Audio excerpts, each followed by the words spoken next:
प्रिय बच्चों, पिछले वीडियो में हम लोगों ने त्रिकोणमितीय समीकरण क्या होता है और उसके जो 4 मेन फार्मूले हैं उनका डेरिवेशन हम लोगों ने सीखा था। आज हम लोग उससे संबंधित कुछ प्रश्नों को हल करेंगे, लेकिन उसको हल करने से पूर्व उसको जो कल हमने पढ़ा था उसको रिमाइंड करते हैं। सबसे पहले तो कोई भी अगर ट्रिग्नोमेट्रिकल इक्वेशन हमारे पास होता है तो जो उसका मुख्य मान आता है वो 0 और 2 पाई के मध्य में रहता है। पहली वैल्यू हमें ये याद रखनी है, principal value must lie between 0 and 2 pi. दूसरा है जो व्यापक मान हम लोग निकालते हैं उसके लिए 4 रिलेशन हमें याद होने चाहिए। Sine theta is equal to sine alpha या cosec theta is equal to cosec alpha है तो थीटा इज इक्वल टू हो जाएगा n pi plus -1 raise to n into alpha where n belongs to i, means कोई integer है। अगला है cos theta is equal to cos alpha या sec theta is equal to sec alpha, तो theta का व्यापक मान हो जाएगा 2n पाई प्लस माइनस अल्फा, और tan theta is equal to tan alpha या cot theta is equal to cot alpha है, कॉट अल्फा, तो थीटा का व्यापक मान हो जाएगा n पाई प्लस अल्फा। ये दोनों साइड में स्क्वायर है, sine square is equal to sine square theta is equal to sine square alpha या cos square theta is equal to cos square alpha या tan square theta is equal to tan square alpha, या कोई भी दोनों same trigonometrical ratio दोनों side में हो और दोनों पे स्क्वायर है तो हम थीटा इज इक्वल टू लिखते हैं n pi plus minus alpha. और एक बात हमें ये याद रखनी है, ASTC यानी जो 4 कोऑर्डिनेट हम लिखते हैं तो पहले कोऑर्डिनेट में जो हम एंगल निकालते हैं उसको थीटा कहते हैं। जब थीटा निकालेंगे तो माइनस का साइन कभी भी नहीं कंसीडर करते हैं, हमेशा प्लस का साइन कंसीडर करते हैं। उसके बाद में अगर सेकंड में कोई एंगल आ रहा है तो पाई माइनस थीटा कर लेंगे, थर्ड में आ रहा है तो पाई प्लस थीटा कर लेंगे, और फोर्थ में आ रहा है 2 पाई प्लस थीटा कर लेते हैं। ये बेसिक चीज़ हमको इतनी मालूम होनी चाहिए जिसको हम लोगों ने बहुत डिस्क्रिप्टिव वे में पिछले वाले वीडियो में पढ़ा था। तो आज हम लोग कुछ क्वेश्चन सॉल्व कर लेते हैं। पहला क्वेश्चन लेते हैं, बहुत आसान सा, एक इजी क्वेश्चन है हमारे पास, sec theta is equal to 2। अब ये हमारे पास है और इसकी हमें क्या निकालना, मुख्य मान निकालना है, मुख्य हल करना है, मुख्य मान या मुख्य हल ज्ञात करना है इसका। तो देखिए सेक जो यहाँ पे दे रखा है ये पॉजिटिव वैल्यू दे रखी है, तो पॉजिटिव फर्स्ट क्वाड्रेंट सब पॉजिटिव होते हैं। हमने पहले बात भी की थी अभी कि जो पहली वैल्यू लेंगे वो पॉजिटिव ही लेंगे थीटा का ज्ञात करने के लिए। तो सेक 2 किसके लिए होता है, तो सेक 2 होता है 60 डिग्री के लिए। तो यहाँ लिख देंगे sec theta is equal to sec pi by 3, pi by 3 means 60 degree. अब ये सेक जब ले रहे हैं तो ये पॉजिटिव है और पॉजिटिव है तो ये 2 क्वाड्रेंट में आ जाएगा, फर्स्ट में पॉजिटिव होता है और फोर्थ में पॉजिटिव होता है। ये हमें मालूम होना चाहिए कौन सा ट्रिग्नोमेट्रिकल रेशियो किस क्वाड्रेंट में पॉजिटिव है। जैसे ASTC में पहले में सभी पॉजिटिव होते हैं, सेकंड में साइन और कॉसेक पॉजिटिव होता है, थर्ड में tan और कॉट पॉजिटिव होता है और फोर्थ में कॉस और सेक पॉजिटिव होता है। तो सेक फर्स्ट में और फोर्थ में 2 में पॉजिटिव होता है, तो पहले की तो वैल्यू हमने यहाँ पे लिख ली डायरेक्ट, और फोर्थ की वैल्यू लिखते हैं तो क्या लिखते हैं 2 पाई माइनस थीटा। तो इसी की आगे फिर लिख देंगे इज इक्वल टू सेक 2 पाई, और ये जो यहाँ पाई बाई 3 लिखा है यही थीटा हो जाएगा। तो ये हमारे पास आ जाएगा sec theta is equal to sec pi by 3 is equal to sec, यहाँ ऐसे ले 3 2 जा 6 और 6 में से 1 माइनस कर देंगे तो आ जाएगा 5 पाई बाई 3। तो यहाँ से जो थीटा की वैल्यू निकलेगी वो एक वैल्यू आ जाएगी पाई बाई 3 और एक वैल्यू आ जाएगी 5 पाई बाई 3। तो this is the principal value for the sec in the question sec theta is equal to 2। तो ये प्रिंसिपल वैल्यू निकला। इसी तरीके से अगर हमारे पास कोई दूसरा क्वेश्चन हो, जैसे एग्जाम्पल के तौर पे हम लोग एक और क्वेश्चन ले लेते हैं कि cosec theta is equal to -√2। अब cosec theta is equal to -√2 लिखा है और कॉसेक और साइन दोनों फर्स्ट और सेकंड में पॉजिटिव होते हैं, थर्ड और फोर्थ में नेगेटिव होते हैं। इसका मतलब इसकी वैल्यू जो हम निकालेंगे वो थर्ड में निकलेगी और फोर्थ में निकलेगी। तो हम लोग अभी बात कर चुके हैं कि अगर यहाँ माइनस आता भी है तब भी हम माइनस की वैल्यू पहले कंसीडर नहीं करते हैं। तो यहाँ पे हमारे पास √2 लिखा है और √2 जो होता है कॉसेक के लिए किसकी वैल्यू होती है, तो √2 कॉसेक पाई बाई 4 की वैल्यू होती है। कॉसेक 45 डिग्री की वैल्यू होती है √2। तो ये जो यहाँ पाई बाई 4 लिखा है दिस इज़ द थीटा, क्योंकि हमने बताया था जो बिना साइन यानी पॉजिटिव साइन के लिए जो वैल्यू निकालते हैं वो वैल्यू हमारी आ जाती है फर्स्ट क्वाड्रेंट में। तो यहाँ पे थीटा की वैल्यू हो गई पाई बाई 4 और जो कॉसेक है ये नेगेटिव है तो ये थर्ड और फोर्थ में आएगा नेगेटिव। तो यहाँ लिखते हैं cosec theta is equal to cosec, अब थर्ड में लिखेंगे तो पाई प्लस थीटा, तो पाई प्लस थीटा क्या है पाई बाई 4, और फोर्थ में आएगा तो cosec 2 pi minus theta means minus pi by 4, तो यहाँ आ जाएगा cosec theta is equal to, तो 4 बन जा 4 और 1 5 हो जाएगा, तो यहाँ आ जाएगा कॉसेक 5 पाई बाई 4 और इज इक्वल टू यहाँ ले देंगे कॉसेक 4 2 जा 8 माइनस 1 7 पाई बाई 4, तो यहाँ ले देते हैं थीटा इज इक्वल टू, एक तो हो जाएगा 5 पाई बाई 4 और दूसरी वैल्यू हमारे पास आ गई 7 पाई बाई 4, और इस तरीके तो थीटा की वैल्यू आ गई हमारे पास 5 पाई बाई 4 और 7 पाई बाई 4, तो ये दोनों हमारी प्रिंसिपल वैल्यू हैं, मुख्य मान हैं, मुख्य हल हैं, मान भी कहते हैं और हल भी कहते हैं। एक और एग्जाम्पल ले लेते हैं, थीटा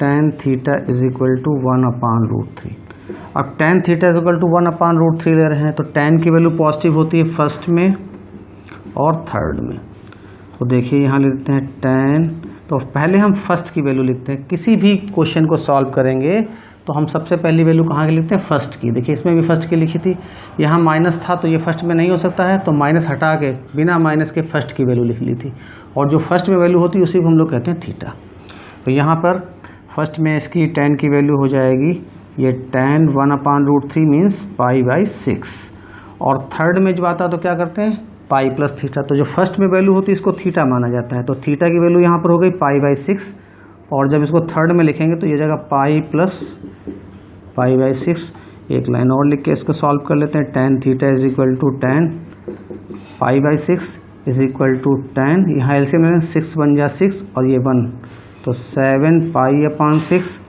और यहाँ से थीटा की जो वैल्यू निकलेगी वो हो जाएगी पाई बाई 6 और दूसरी वैल्यू हमारे पास आ गई 7 पाई बाई 6, तो ये हमारे पास प्रिंसिपल वैल्यू इनकी हमने ज्ञात कर ली है। अब प्रिंसिपल वैल्यू जो हमें ज्ञात हो गई हैं, तो अब हम इसके आगे इनकी वो व्यापक वैल्यू निकालना सीखेंगे। आइए एक और प्रश्न देख लेते हैं, अंतराल दे रखा है, क्लोज इंटरवल है π/2 to π में थीटा का मान ज्ञात कीजिए यदि समीकरण x² + 2 sin theta into x plus cos square theta is equal to 0 के मूल बराबर हो।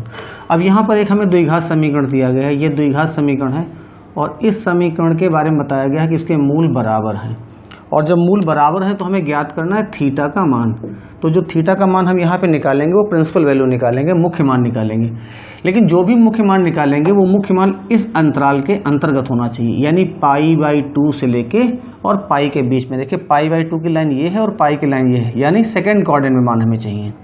हमें कहाँ मान चाहिए? इसका जो मान सेकेंड क्वाड्रेंट में होगा वहाँ पर मान चाहिए। इसलिए इस द्विघात समीकरण से हम लोग यहाँ से a, b और c के मान ज्ञात कर सकते हैं। तो a क्या होता है? x² का कॉफिशिएंट होता है, b x का कॉफिशिएंट और c होता है कांस्टेंट टर्म। तो ये हमने निकाल लिए।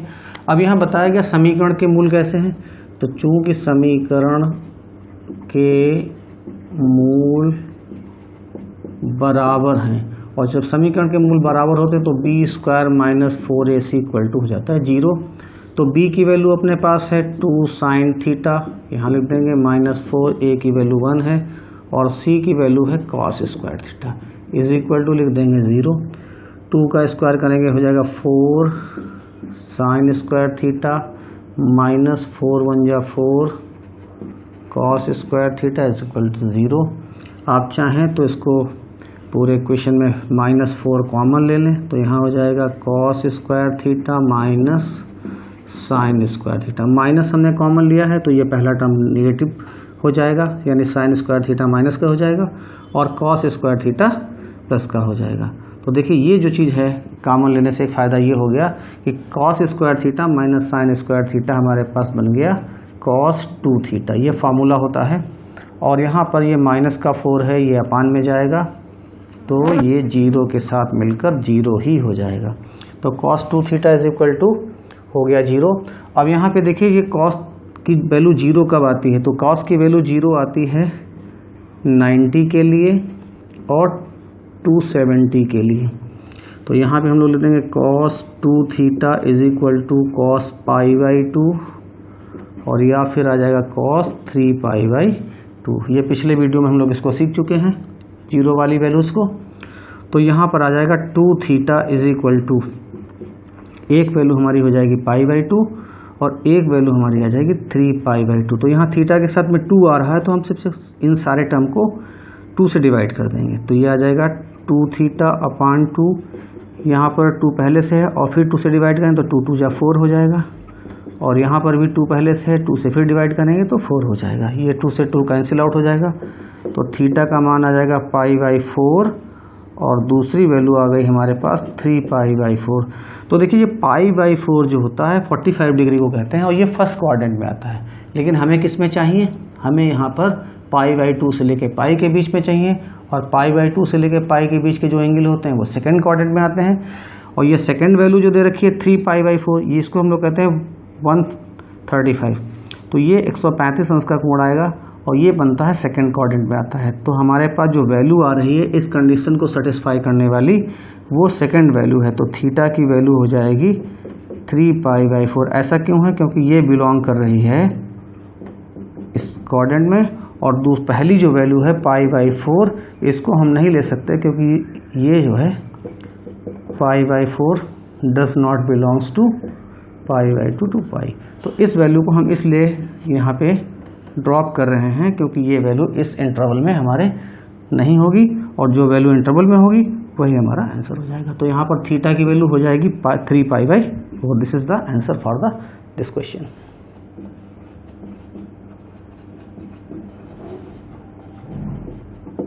थीटा का व्यापक मान ज्ञात कीजिए। तो थीटा का व्यापक मान ज्ञात करना है, इसके लिए हम एक पहला पार्ट लेते हैं, पहला क्वेश्चन लेते हैं। हमारे पास क्वेश्चन है sine theta is equal to -3/2 under root 3/2। अब देखिए रूट 3/2 है, ये नेगेटिव वैल्यू है, और साइन की जो वैल्यू होती वो फर्स्ट में पॉजिटिव होती, सेकंड में पॉजिटिव होती। तो फर्स्ट सेकंड में पॉजिटिव होती तो थर्ड और फोर्थ में नेगेटिव हो जाएगी। तो ये दोनों वैल्यू जो आएंगी हमारी प्रिंसिपल वैल्यू इसकी मिलेंगी वो थर्ड में या फोर्थ में मिलेगी, लेकिन हमें पहले फर्स्ट में निकालनी पड़ती। तो फर्स्ट में हम लोग वैल्यू कैसे निकालते हैं, ये जो हमारी वैल्यू लिखी इसका साइन ड्रॉप कर देते हैं, तो रूट 3/2 लिख लेते हैं। और रूट 3/2 किसका होता है, साइन 60 होता है। साइन 60 में साइन π/3। तो ये जो वैल्यू हमारी आ रही है ये हमारी पहली वैल्यू आ गई थीटा की, ठीक है। इसके अकॉर्डिंग जो है, अब यहाँ पर लिख देते हैं साइन। हमें वैल्यू निकालनी थर्ड में और फोर्थ में। तो थर्ड में वैल्यू कैसे निकलती है π+θ, और फोर्थ में कैसे निकलती है 2π+θ। तो थीटा यहाँ पे एक्चुअली क्या है π/3 है, तो यहाँ लिख देंगे साइन π+π/3, ये π+θ थर्ड में हो गया, और यहाँ पे लिख देंगे साइन 2π - π/3, ये 2π - θ है, फोर्थ में आ गया। तो थर्ड की वैल्यू लिख गई और फोर्थ की वैल्यू लिख गई। तो यहाँ लिख देंगे sine theta is equal to sine 3 × 1 = 3 और 1 ऐड करेंगे तो 4, तो 4π/3, और यहाँ पे एलसीएम ले लेंगे 3 × 2 = 6 -1, तो 6 में से 1 पाई माइनस करेंगे तो आ जाएगा 5π/3। तो थीटा की जो प्रिंसिपल वैल्यू है, एक वैल्यू हो गई 4π/3 और दूसरी वैल्यू हो गई 5π/3। ये दोनों हमारी प्रिंसिपल वैल्यू आ गई हैं, और हमें निकालना यहाँ है व्यापक मान। तो व्यापक मान निकालना है, तो यहाँ देखिए जो हमारा क्वेश्चन था वो साइन से रिलेटेड था, और साइन के लिए हमारे पास जो रिलेशन है, फार्मूला है, वो क्या है, वो फार्मूला है theta is equal to n plus -1n × alpha. तो ये जो हम वैल्यू निकालते हैं ये एक्चुअली अल्फ़ा की वैल्यू इसको कंसिडर किया जाता है, और अल्फ़ा में भी इसमें जो प्रिंसिपल वैल्यू छोटी वाली होती है, स्मॉलर वैल्यू होती है, उसको हम अल्फ़ा कहते हैं। तो यहाँ पर हमारा अल्फ़ा जो हो जाएगा वो हो जाएगा 4π/3। तो theta is equal to n plus -1n × 4π/3। ये हमारे पास आ गया इसका व्यापक मान, जो हमारे पास sine theta is equal to -√3/2 equation था। इस इक्वेशन का जो व्यापक मान है, जर्नल वैल्यू है, this is the theta is equal to n -1n × 4π/3। अगला क्वेश्चन एक और लेते हैं, एक एग्जाम्पल और ले लेते हैं। cos square theta is equal to 1/4। अब देखिए यहाँ पर स्क्वायर लगा हुआ है, तो स्क्वायर जब लगा होगा तो हम स्क्वायर वाले फार्मूले को ही यूज करेंगे। लेकिन इसमें शर्त यह है कि ये स्क्वायर दोनों साइड में होना चाहिए, एक साइड में नहीं होना चाहिए। तो हमारे पास यहाँ पे ये कॉस स्क्वायर थीटा है, तो हम यहाँ लिख देंगे cos square theta is equal to 1/2 square. तो 1 का स्क्वायर करेंगे 1 हो जाएगा, और 4 का स्क्वायर करेंगे 2 का स्क्वायर करेंगे तो 4 हो जाएगा। यानी इस पूरे को सॉल्व करेंगे तो 1/4 हमें फिर से मिल जाएगा। इसका मतलब है 1/4 को हम इस स्क्वायर की फॉर्म में लिख सकते हैं। अब यहाँ पर हमें वैल्यू निकालनी है, तो 1/2 कॉस के लिए निकालते हैं, तो कॉस 60 की वैल्यू होती है ये। तो हम लोग यहाँ क्या करेंगे, यहाँ लिख देंगे cos square theta is equal to, और 1/2 की जगह लिखेंगे कॉस π/3 और यहाँ लगा देंगे स्क्वायर। अब स्क्वायर हमने लगा दिया, तो यहाँ पे आप देखिए ये जो वैल्यू आ रही, इस वैल्यू को ही हम लोग अल्फा कहते हैं। इसे क्या कहते हैं, अल्फा। जैसे यहाँ पर हम इस वैल्यू को अल्फा कह रहे थे, उसी तरीके से यहाँ पर भी हम इस वैल्यू को अल्फा कहेंगे। तो हमारे पास अल्फा की वैल्यू क्या है यहाँ पर, π/3। अब देखिए square, cos square theta is equal to cos square alpha हो, तो फार्मूला हमारा क्या बन जाता है, theta is equal to n pi plus minus alpha. तो theta is equal to n pi plus minus alpha, theta is equal to n pi plus minus, और alpha की वैल्यू क्या है हमारे पास, π/3 है, तो यहाँ रिप्लेस कर देंगे, और इस तरीके से हमें ये एक जनरल वैल्यू मिल गई है। अगला क्वेश्चन लगा लेते हैं, tan theta is equal to cot theta. अब ये क्वेश्चन हमने ले लिया है, और इस क्वेश्चन को हम कई मेथड से सॉल्व कर सकते हैं। जैसा कि हम लोगों ने पिछले वीडियो में डिस्कस किया था कि ट्रिग्नोमेट्रिकल इक्वेशंस को जब हम सॉल्व करते हैं तो उसका आंसर जो है मेथड के ऊपर डिपेंड करता है। यहाँ देखिए हमारे पास एक मेथड पहले अप्लाई करते हैं, tan theta is equal to cot theta का फॉर्मूला होता है 1/tan थीटा, और इसके अपान 1 कर लेंगे, क्रॉस मल्टीप्लिकेशन करेंगे तो tan थीटा और tan थीटा को मल्टीप्लाई करेंगे तो tan square theta is equal to 1 को 1 से मल्टीप्लाई करेंगे तो 1 स्क्वायर। तो यहाँ लिख देंगे tan square theta is equal to, हम सब लोग जानते हैं 1 जो होता है वो tan π/4 की वैल्यू होती है। तो यहाँ पे 1 की जगह पे लिख देंगे tan π/4, स्क्वायर लगा तो स्क्वायर लगा देंगे। तो देखिए ये tan theta is equal to tan square alpha, formula हम जो पढ़ते हैं क्या लिखा जाता है, tan square theta is equal to tan square alpha. तो अल्फा की वैल्यू हमारे पास ये हो गई, अल्फा की वैल्यू हो गई π/4, और दोनों साइड में स्क्वायर रहता है, तो हमारा फार्मूला हो जाता है theta is equal to n pi plus minus alpha. तो यहाँ लिख देंगे theta is equal to n pi plus minus, और अल्फा की जगह कितना रखेंगे, π/4। तो ये हमारे पास इसका व्यापक मान आ गया। लेकिन इसी चीज़ को हम एक और मेथड से भी सॉल्व कर सकते हैं, तो वो मेथड भी जल्दी से देख लेते हैं। यहाँ पर tan theta is equal to cot theta है, तो यहाँ लिख देंगे tan theta is equal to, cot को हम लोग लिख सकते हैं tan 90 माइनस थीटा। देखिए ये ध्यान रखिए, कम्प्लीमेंट्री एंगल्स होते हैं, साइन का कॉस होता है, कॉस का साइन होता है, tan का कॉट, कॉट का tan, सेक का कॉसेक और कॉसेक का सेक। तो ये अगर कभी दोनों एंगल इस तरीके से मिलते हैं कि दोनों साइड में हमें थीटा मिल रहा हो और दोनों कम्प्लीमेंट्री हो, तो हम किसी एक को चेंज कर सकते हैं। यहाँ पर हमने कॉट को चेंज कर दिया, आप चाहें तो tan को चेंज करें। देखिए जब दोनों इक्वल एंगल होंगे तो किसी को भी चेंज कर दें, कोई फ़र्क नहीं पड़ेगा। लेकिन जब कभी भी ये इक्वल एंगल ना हो, जैसे यहाँ थीटा लिखा है, यहाँ भी थीटा लिखा, किसी क्वेश्चन में यहाँ 5 थीटा और यहाँ 4 थीटा हो, तो जो स्मॉलर एंगल होगा उसको चेंज करेंगे, इस बात को हम ध्यान रखेंगे। तो यहाँ पर हमारे पास देखिए ये बन गया, तो यहाँ फार्मूला हमने पढ़ा tan theta is equal to tan alpha हो, तो tan theta is equal to tan alpha के लिए फार्मूला क्या होता है, theta is equal to n pi plus alpha, यही तो फार्मूला लिखा है। अब देखिए यहाँ पे ये जो अल्फ़ा लिखा है, अल्फ़ा की जगह यहाँ क्या लिखा है, अल्फ़ा की जगह क्या लिखा है, π/2 माइनस थीटा।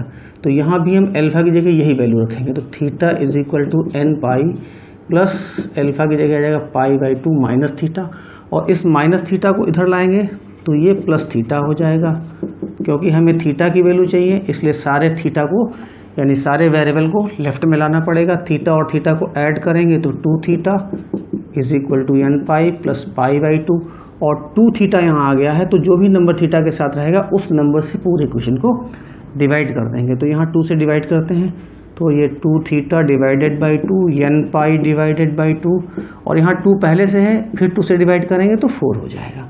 तो यहाँ ये 2 से 2 कैंसिल आउट हो गया।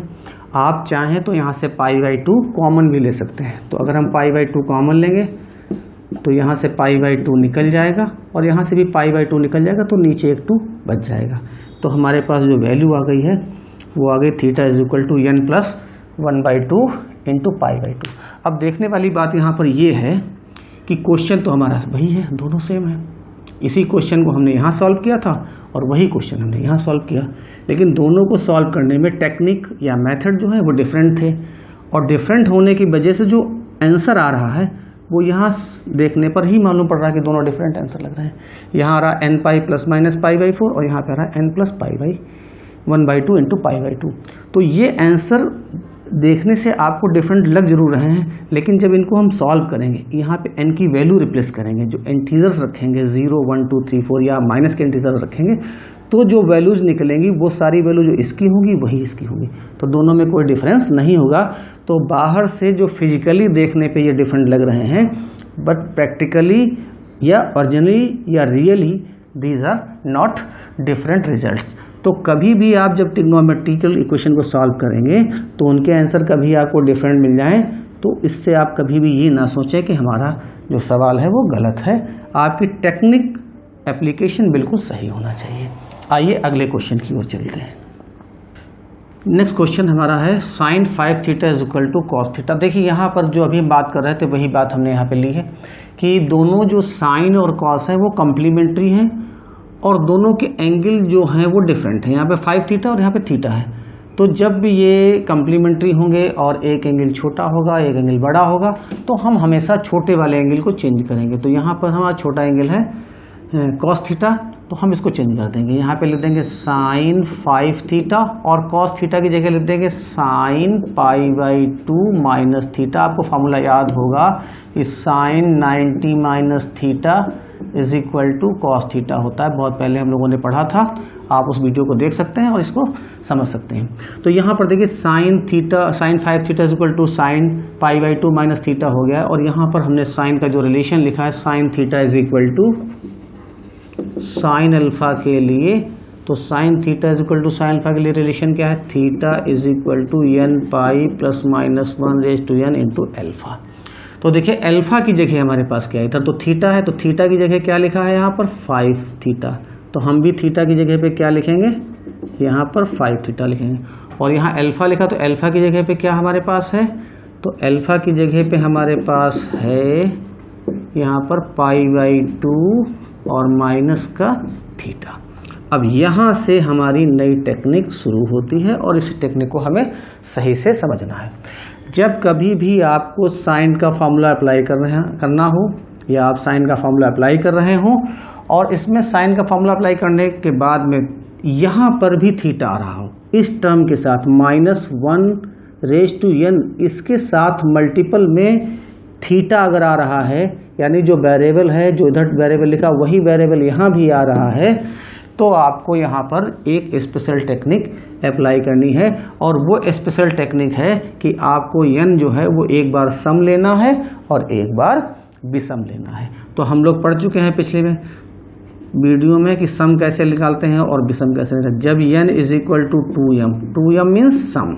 अच्छा सम क्यों है भाई ये, क्योंकि इसको 2 से डिवाइड करेंगे तो पूरा कम्प्लीटली डिवाइड हो जाएगा। और विषम कैसे होता है, जब हम किसी भी सम नंबर में एक जोड़ देते हैं या एक घटा देते हैं तो वो बन जाता है विषम। तो ये सम और विषम लिया क्यों जा रहा है, इसका कारण हमने पिछली वीडियो में बताया था डेरिवेशन के टाइम में कि ये सम और विषम का लेने का क्या कारण होता है। यहाँ पे आपको फिर बता देते हैं एक बार कि जब हम सम लेंगे, इस n की जगह सम रखेंगे, यहाँ -1 की पावर सम हो जाएगी तो ये वैल्यू हो जाएगी पॉजिटिव, और जब विषम रखेंगे तो ये वैल्यू हो जाएगी नेगेटिव। तो चलिए रख देते हैं यहाँ पे जल्दी से। जब n की जगह रखना है 2m तो यहाँ हो जाएगा 5 theta is equal to 2m pi, और यहाँ सम रखेंगे +-1/2m इंटू π/2 माइनस थीटा, तो यहाँ आ जाएगा 5 theta is equal to 2m pi. और जब ये सम पावर हो जाएगी -1 की तो ये पूरा टर्म हो जाएगा +1, और +1 से इसको मल्टीप्लाई करेंगे तो हमारे पास यही पूरा टर्म आ जाएगा। माइनस का थीटा इधर ले आएंगे तो 5 theta plus theta is equal to 2m pi plus pi by 2, ये हो जाएगा 5 theta plus theta becomes 6 theta 2m pi plus pi by 2। आप चाहें तो इसमें से पाई कॉमन भी ले सकते हैं, तो 2m प्लस 1/2 इंटू पाई और थीटा इज इक्वल टू हो जाएगा 2m प्लस 1/2 और ये पाई ये 6 अपान में चला आएगा। तो ये हमारी थीटा की एक वैल्यू निकल आई जो हमने प्लस लेके सॉल्व कर लिया है। ये प्लस और माइनस कब लेते हैं या सम और विषम कब लेते हैं, जब यहाँ पर यही वाला वेरिएबल जो लेफ्ट में वेरिएबल लिखा है वो वेरिएबल इस नंबर -1n के साथ मल्टीपल में हो। इसके साथ में अगर यही वेरिएबल आ जाता है तो हमें एक बार सम लेना पड़ेगा और एक बार विषम लेना पड़ेगा। इस बात को बहुत अच्छे से आप समझ लीजिए और ध्यान रखिए। तो अब जब हम यहाँ पे विषम रखेंगे, n की जगह पे ये लिखेंगे तो क्या हो जाएगा 5 थीटा इज इक्वल टू, ये n लिखा है तो n की जगह आ जाएगा 2m प्लस 1 इंटू पाई। और यहाँ पर n की जगह जब विषम पावर करते हैं तो जब विषम पावर करेंगे तो ये -1 हो जाएगा और माइनस से इसको मल्टीप्लाई करेंगे तो आ जाएगा -पाई/2 और ये माइनस यहाँ आ जाएगा माइनस माइनस ये हो जाएगा प्लस थीटा। तो यहाँ 5 थीटा ये प्लस थीटा इधर लाएंगे तो माइनस का थीटा हो जाएगा 2m प्लस 1 हो जाएगा और -1/2 और हमने यहाँ क्या किया है, हमने यहाँ से पाई को कॉमन ले लिया है। तो यहाँ माइनस करेंगे 5 थीटा में से थीटा तो बचेगा हमारे पास 4 थीटा, ये हो जाएगा 2m प्लस 1 माइनस 1/2।